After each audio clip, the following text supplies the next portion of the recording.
Shalom, kekasih Tuhan dimanapun berada, jemaat GPDI Efrata Wiyung. Entahkah ada di rumah, ataukah berada di tempat yang lain, atau mungkin berada di perjalanan, puji Tuhan.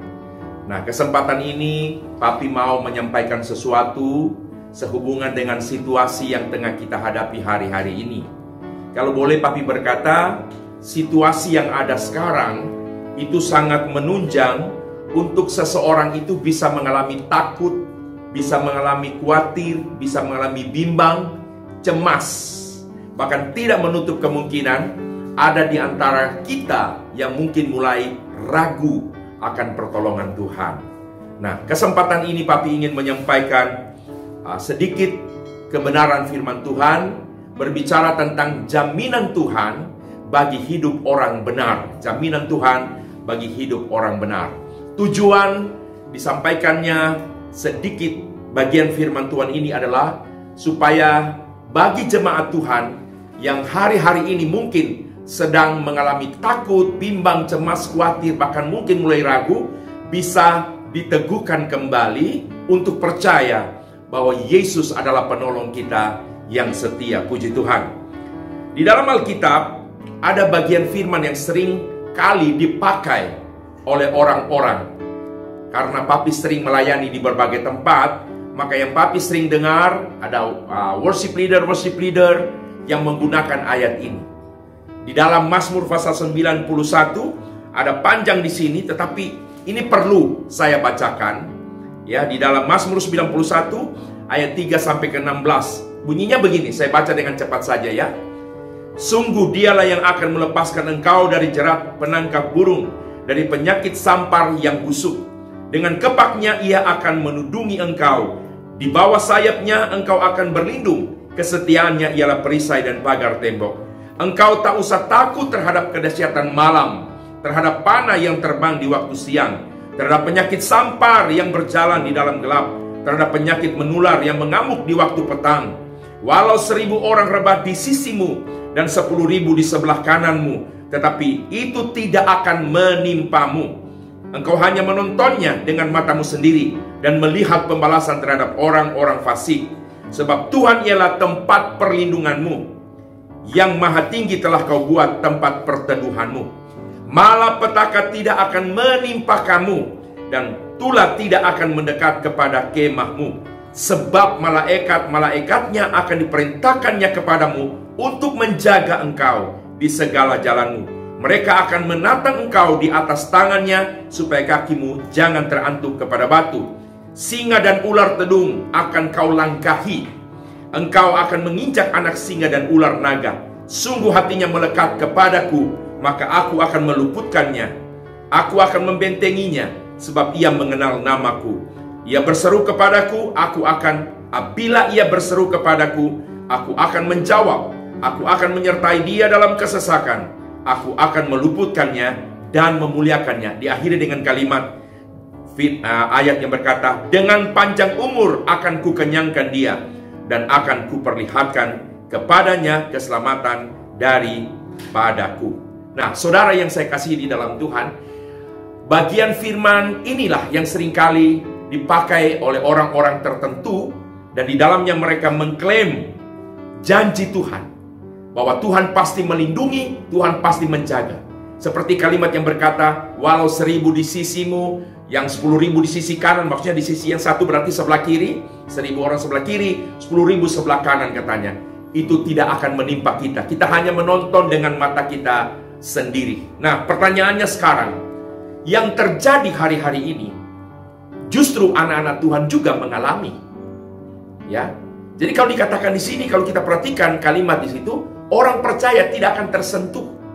Tetapi menjadi pertanyaan, mengapa sampai hari ini, kenyataannya maksud saya hari ini, ada orang percaya yang juga mengalami, katakan saja terpapar virus corona. Bahkan hamba-hamba Tuhan pun mengalaminya. Yang menjadi pertanyaan sekarang adalah, apakah firman Tuhan tidak benar? Apakah firman Tuhan berbohong? Saya tetap percaya 100% bahwa firman Tuhan adalah benar. Nah, sekarang pertanyaannya, kenapa orang benar tidak sekedar katakan jemaat, tetapi hamba Tuhan pun bisa tersentuh oleh virus ini. Ada satu hal yang penting yang perlu kita ketahui di dalamnya, dan ini jemaat semua juga harus tahu. Yang berhak mengalami apa yang dicatatkan oleh Musa, bahwa 1000 di sebelah kiri, 10.000 sebelah kanan, ada apa? Tulah dan sebagainya, penyakit sampar dan sebagainya, itu tidak akan mendekat kepada kita. Ada pengecualiannya.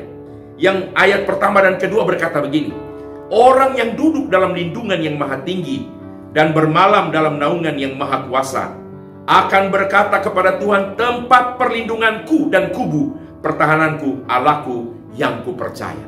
Rupanya janji ini tidak berlaku kepada semua orang yang hanya berlabel Kristen, tetapi ini berlaku kepada orang yang Alkitab berkata, orang yang duduk dalam lindungan yang maha tinggi, yang bermalam dalam naungan yang maha kuasa. Apa maksud daripada firman Tuhan ini? Artinya kalau saya mau secara sederhana saja, artinya hidup kita benar di mata Tuhan. Kita hidup melakukan perintah Tuhan. Hidup kita sesuai dengan firman Tuhan. Saya percaya, tadi di awal saya sudah katakan bahwa firman Tuhan 100% benar. Kalau saja hidup kita mengalami keberadaan kita seperti yang saya maksudkan, kita hidup benar di mata Tuhan, maka kita bisa mengalami hal ini. Lalu saudara berkata begini, tapi dalam Alkitab ada orang-orang benar yang juga mengalami. Itu bagaimana? Nah, hanya ada dua. Yang pertama, Tuhan luputkan kita sama sekali. Yang kedua, itu masuk dalam rancangan Tuhan. Seperti halnya Daniel, katakan saja seorang yang hidup benar di mata Tuhan. Dia tidak mau kehidupan rohaninya bercelah hanya dengan memakan makanan, minuman, santapan raja yang sudah dipersembahkan kepada berhala. Saudara, dia hidup benar di mata Tuhan. Doanya saja 1 hari 3 kali katanya. Ada tempat tersendiri yang dia buat. Saudara, saya katakan kita mengalami dalam rancangan Tuhan. Jadi itu prerogatifnya Tuhan. Tuhan izinkan kita mengalami, tetapi dalam apa yang kita alami, Tuhan nyatakan kuasanya. Nah, ini kesaksian saja. Beberapa waktu yang sudah berlalu, ada 9 orang penghuni pastori mengalami juga virus corona. Saudara, dalam konteks kita sebagai orang benar, tadi saya sudah katakan, bisa saja ada ketidakbenaran di dalam kita. Tapi yang kedua, Tuhan izinkan terjadi.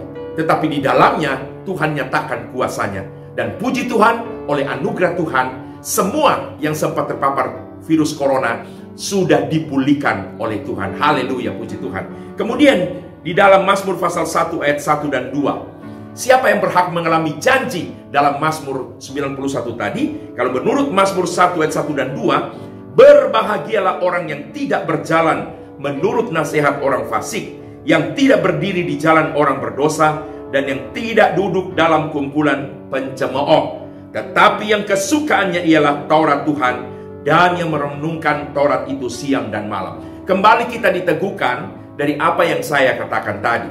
Ya, saya katakan tadi bahwa tidak semua orang yang sekedar berlabel Kristen akan mengalami janji Allah seperti yang sudah dinyatakan di dalam kitab Mazmur tadi. Seakan-akan kita tidak akan pernah tersentuh. Itu satu hal pertama. Yang kedua, bisa saja kita mengalami masalah seperti hanya Daniel, Sadrak, Mesak, Abednego, dan tokoh-tokoh Alkitab lainnya. Tetapi dalam rancangan Tuhan. Jadi pada kesempatan ini, saya atau panggil saja Papi terhadap jemaat GPDI Efrata, mari sama-sama kita mau membenahi kehidupan rohani kita. Dalam hal membenahi kehidupan rohani kita, ada dua hal yang perlu kita perhatikan. Yang pertama, hati kita dan juga pikiran kita. Di dalam Amsal berapa 4:23 ya, jagalah hatimu dengan segala kewaspadaan, karena dari situlah terpancar kehidupan. Firman Tuhan di sini mengatakan bahwa hati adalah pusat, hati adalah sumber kehidupan.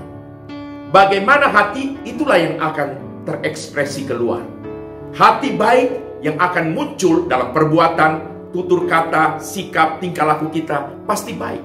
Sebaliknya kalau hati kita jahat, maka yang akan terekspresi keluar lewat perbuatan, tutur kata, pikiran, dan sebagainya pasti juga jahat.